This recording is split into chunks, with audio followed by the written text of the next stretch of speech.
It's qualifying, much lighter downforce level. Race is completely different.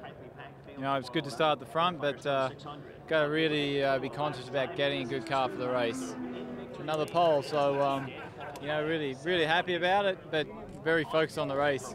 For us, we were really focused on the race car this morning and tried to get the most out of that package and make our car really good in traffic. We didn't really know what we had for qualifying and put something on the car, hoped it was going to work, and it seems to be relatively quick. So I was really pleased with that. I actually think we had more on the table now. I mean, we went quicker on our second lap because we had a little more in the bag. And that's part of qualifying, is trying that guessing game of figuring out the temperature and how much downforce you need to run and how much you want to risk it. And we risked it today, but I think we could have risked a little more, which is kind of crazy. Tomorrow is going to be interesting. It's at night, so we're going to have an easier time, I think, with track temperature lowering. That's the big deal for us. When the track gets hot, it's very difficult to drive these cars. They don't get the air that they need on the bottom side, being cool enough.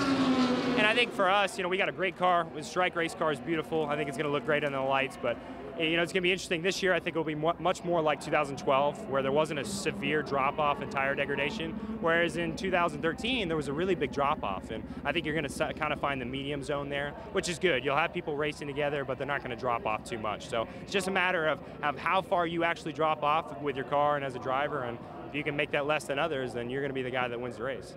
I messed up on the second lap, I think, on the gears shifting, but it doesn't matter where we start here. So we did a good job. I think we have a strong car for the race.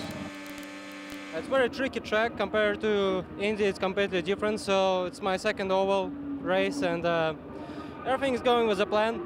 So I'm happy.